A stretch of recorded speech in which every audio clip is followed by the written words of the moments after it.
because the theme is Tagalog, so I have to speak more in Tagalog. So, Smart Padala has been in the business for 14 years. And the word tiwala itself, by its name, it's widely used.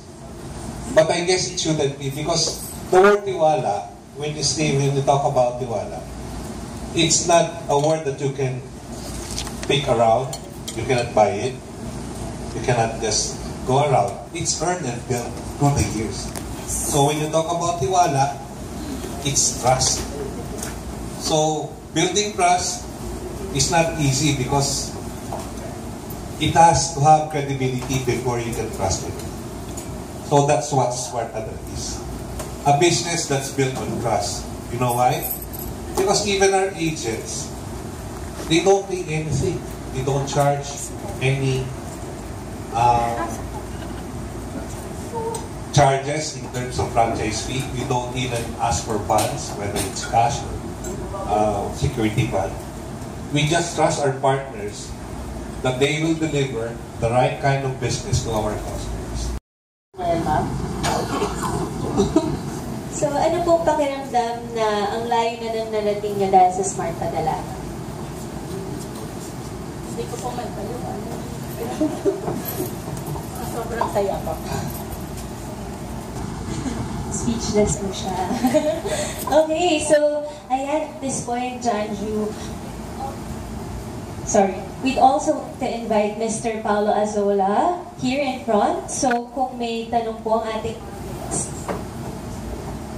for Mr. Paulo at kay Ms. Celia, please feel free to raise your hand so we can approach you po.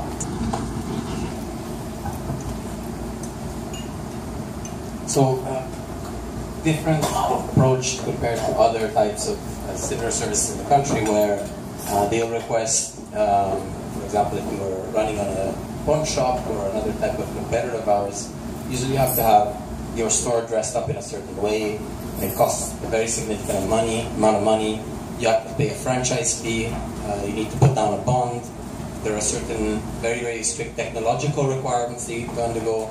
So, while in my mind, that's not really true financial inclusion, because it means that it excludes a lot of people who might not have that initial investment, that initial capital, and at the same time, it might exclude people who have other businesses.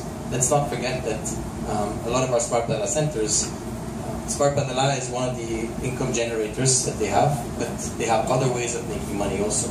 So I think they really appreciate the fact that we are part of what they sell to their customers and not the only thing that we sell to their customers. They can maintain their own identity as a store and their own identity as an entrepreneur, while at the same time adding Smart Padala as one of the services that they sell. Now, in terms of actual investment, how much should we do? Sir, ano po?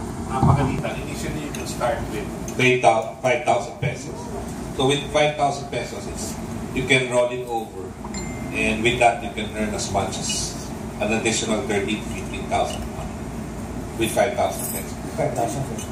Pero magkano yung, kasi di ba may limit yung pwedeng mag-receive at padala?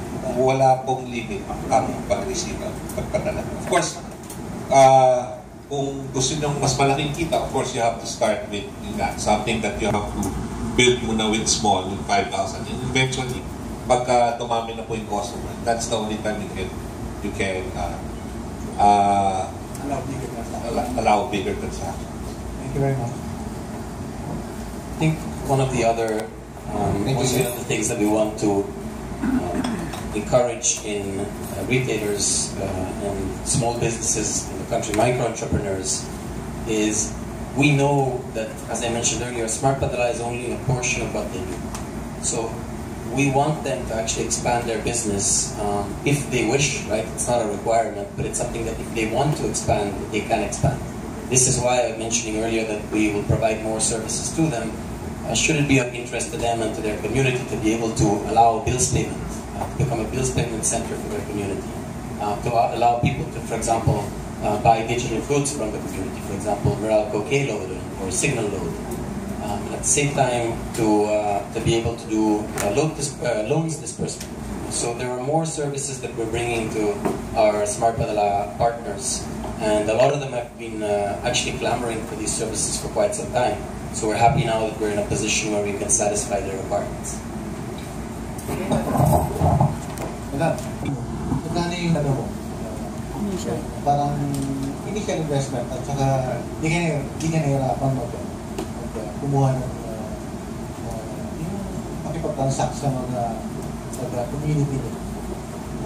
Sa una po, maliit lang po yung puhunan ko kasi iunan ko lang po sa tindahan.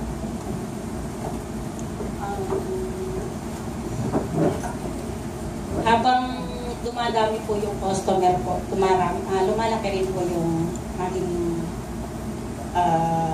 magiging tubo ng kapital po. Anyway, nakailang taon na kayo sa Smart Padala? 9 years po. Masasabi niyo ba na sulit ito para mag-support ng pamilya?